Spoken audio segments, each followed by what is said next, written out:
The MacBook Pro 16-inch is a big change for an average user. From its large screen to its commonly known look, the MacBook Pro brings power to the table using an AMD GPU. Now, I'm not going to sit here and discuss benchmarks, but instead I will talk to you in the perspective of an everyday use. From normal web browsing, answering emails, and photo and video editing. Now, the big question I would like to try to answer is, why get a 2019 laptop in 2021? Especially when the market continues to grow each month. Now, the simple and quick answer is optimization, but it also gets more complicated.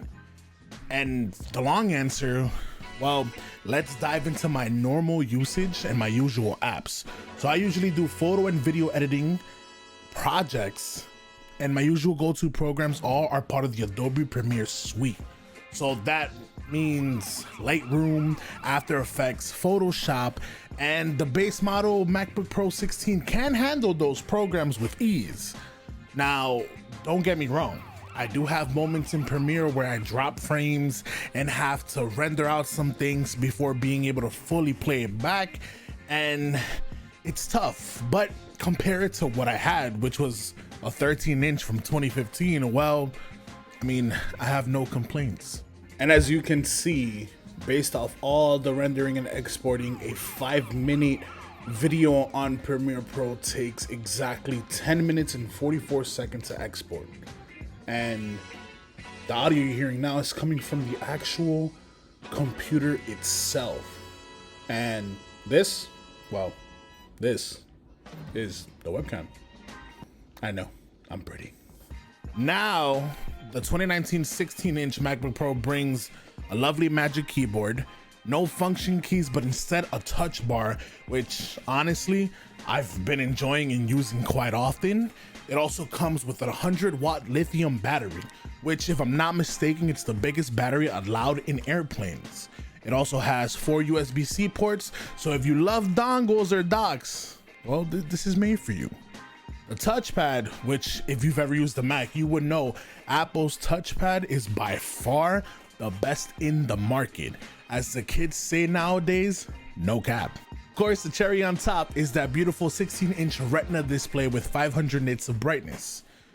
Beautiful. Now, the one I purchased is the base model, which comes with an i7 6-core processor, 16 gigs of RAM, and 512 SSD. And the AMD 5300 4 gigs. Not the 8 gigs, but it's okay. Now, even though it's the base, it does handle most of the things I threw at it pretty well. The biggest issue with this is the competition. For example, the MacBook Pro 13-inch with the new M1 chip can either match or outperform this base model 16-inch by a long shot. So you're probably wondering, why did I end up choosing this one? Well, optimization is key. Currently, the only programs optimized for the new M1 Max in this Premiere suite that I use is Photoshop and Lightroom. Everything else is being translated by the Rosetta 2 program. So basically, Adobe has to recode all these programs so it can run natively on the M1 chips. So I'd most likely run into some hiccups due to it being translated.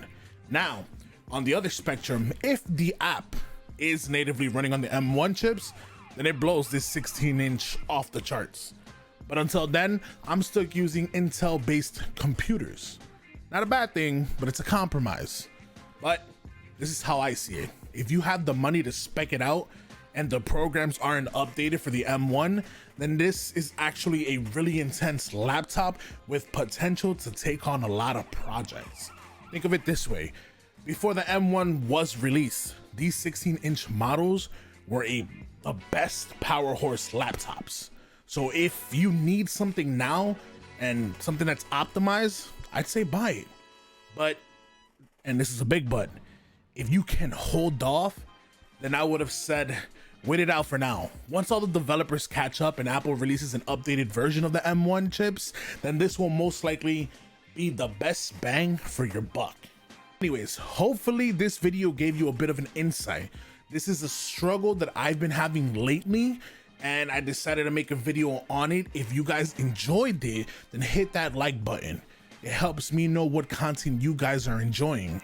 Also, if you want to see more of what I'm doing, such as vlogs, gaming, unboxing, hit that subscribe button, hit the lovely bell, and keep up to date with your boy. You know what I mean? I like doing different things. But with that being said, I'm Jason, and I'm heading out.